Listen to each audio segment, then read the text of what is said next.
ನಂಜನಗೂಡು ನಗರದ ತಾಲೂಕು ಕಚೇರಿ ಮುಂಭಾಗ ಜಮಾಯಿಸಿದ ರೈತರು ತಾಲೂಕು ಆಡಳಿತ ಹಾಗೂ ನೀರಾವರಿ ಇಲಾಖೆ ಅಧಿಕಾರಿಗಳ ವಿರುದ್ಧ ಧಿಕ್ಕಾರ ಕೂಗಿ ಆಕ್ರೋಶ ವ್ಯಕ್ತಪಡಿಸಿದರು. ರೈತ ಸಂಘದ ತಾಲೂಕು ಅಧ್ಯಕ್ಷ ಸತೀಶ್ ರಾವ್ ಮಾತನಾಡಿ, ತಾಲೂಕಿನಲ್ಲಿ ಗಣಿ ಮಾಫಿಯಾಗಳು ಅಕ್ರಮವಾಗಿ ಮಣ್ಣು ಸಾಗಾಣಿಕೆ ಮಾಡುತ್ತಿದ್ದಾರೆ. ನಾಲಾ ಏರಿಗಳನ್ನು ಅಗೆಯುವುದರಿಂದ ನಾಲೆಗಳು ಒಡೆದು ಹೋಗುತ್ತಿವೆ.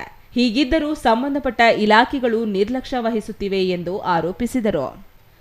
ತಾಲೂಕಿನ ಕಬಿನಿ ಬಲದಂಡೆ, ನುಗು ಬಲದಂಡೆಗಳ ವ್ಯಾಪ್ತಿಯ ಅಳಗಲುಂಚಿಪುರ, ಅಳಗಂಜಿ, ಹರತಲೆ, ಶಿರಮಳ್ಳಿ, ಹೆಗ್ಗಡಹಳ್ಳಿ, ಮೊಬ್ಬಳ್ಳಿ, ಕಾಳಿಹುಂಡಿ, ಸಿಂಧುವಳ್ಳಿ ಸಮೀಪದಲ್ಲಿರುವ ನಾಲಾ ಏರಿಗಳಲ್ಲಿ ಜೆಸಿಬಿ, ಟಿಪ್ಪರ್, ಟ್ರ್ಯಾಕ್ಟರ್ಗಳ ಮೂಲಕ ಪ್ರತಿನಿತ್ಯ ಅಕ್ರಮವಾಗಿ ಮಣ್ಣು ಸಾಗಾಟ ಮಾಡುತ್ತಿದ್ದರೂ ಸಂಬಂಧಪಟ್ಟ ಇಲಾಖೆಗಳು ಕಣ್ಣು ಮುಚ್ಚಿಕೊಳ್ಳುತ್ತಿವೆ.